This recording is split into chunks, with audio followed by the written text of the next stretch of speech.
हद हो गई। भाजपा हर मुद्दे पर हिंदू मुस्लिम की राजनीति करने से पीछे नहीं हट रही है।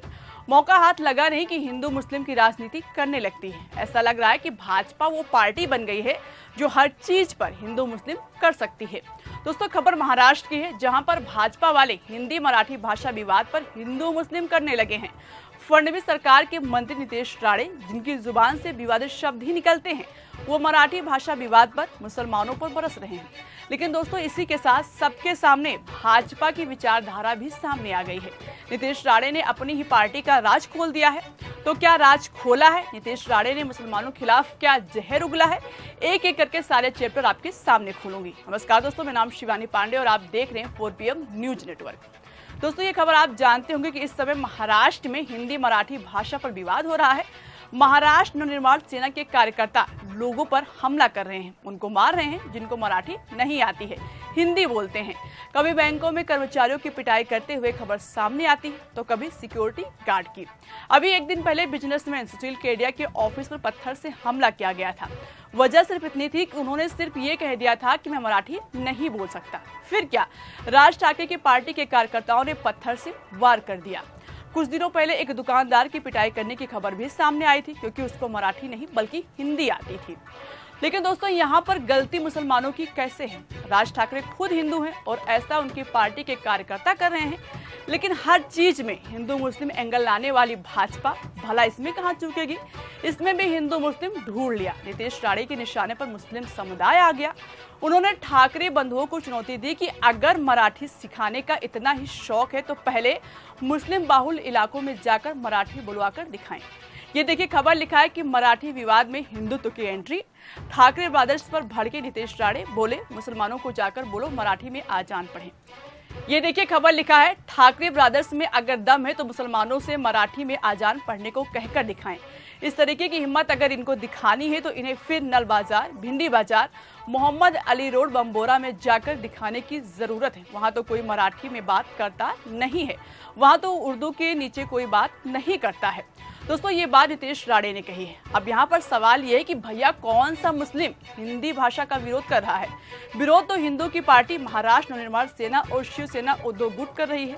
तो फिर मुसलमानों की बात कहां से आ गई? यही नहीं, नीतीश राणे एक्टर आमिर खान और जावेद अख्तर तक को नहीं बख्शे, लेकिन इसी के साथ भाजपा की विचारधारा का राज भी खोल दिया। चलिए हम आपको बयान सुनवाते हैं, उनका पूरा बयान सुनिएगा, फिर आगे भाजपा की नफरती राजनीति पर बात करेंगे। मारा ही गया है ना, एक हिंदू को मारा गया है ना, एक हिंदू को मारा गया है, तो मुझे बोलना है कि इतनी हिम्मत जाके नल बाजार और मोहम्मद अली रोड में दिखाओ ना। वो जो दाढ़ी वाले और गोल टोपी वाले क्या मराठी में बात करते क्या? शुद्ध मराठी में बात करते क्या? उधर जाने की, उनको कान के नीचे बजाने की हिम्मत नहीं है। जावेद अख्तर क्या मराठी में बात करता है क्या? आमिर खान क्या मराठी में गाता है क्या?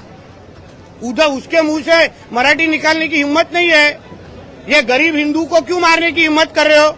ये सरकार हिंदू ने बिठाई है, हिंदुत्व विचार की सरकार है, इसलिए इस तरह की कोई भी अगर कोई हिम्मत करेगा तो हमारी सरकार भी तीसरी आंख खोलेगी, इतना मैं कहना चाहता हूँ। तो सुन लिया दोस्तों आपने, कैसे नीतीश राणे मीडिया के कैमरे के सामने मुसलमानों को बीच में लेकर आ गए और बता रहे हैं कि पार्टी की विचारधारा हिंदुओं की है।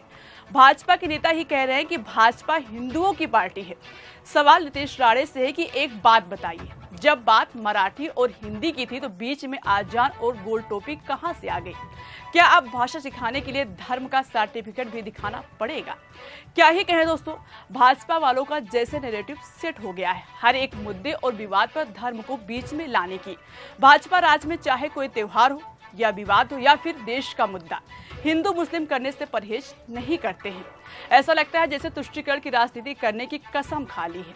आपको याद होगा कि अभी कुछ दिनों पहले अमित शाह ऑपरेशन सिंदूर पर यही करते दिखे थे।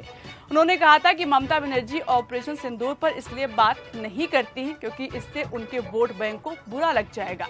हम आपको अमित शाह का ये बयान भी सुनवाते हैं, जरा सुनिए। सबसे बड़ी बात, मुस्लिम वोट बैंक को खुश करने के लिए ममता दीदी आपने ऑपरेशन सिंदूर का भी विरोध किया।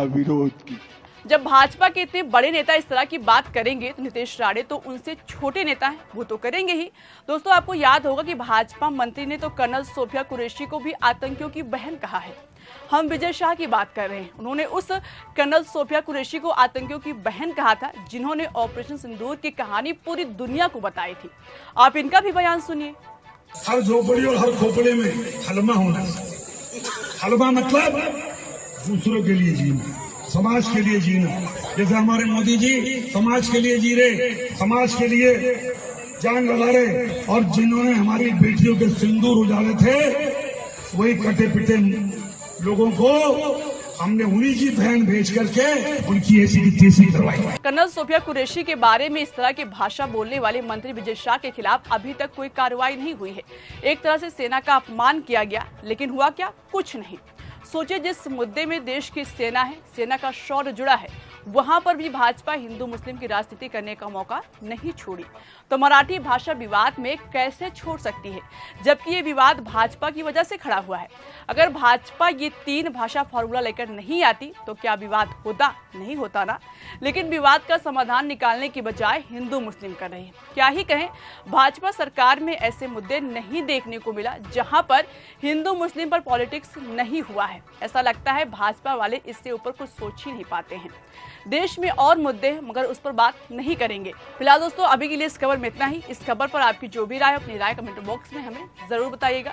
फिर पेश होंगे एक नई खबर के साथ। तब तक के लिए नमस्कार।